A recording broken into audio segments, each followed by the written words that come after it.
Này 550 nha anh em. Quốc phòng 550 nha. Ông anh đánh chơi lớn quá trời.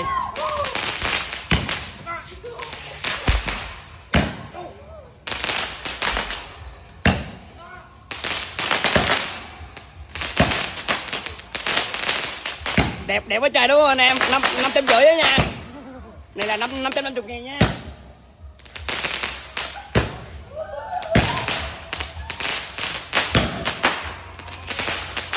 Cái này cao 50 mét nha anh em.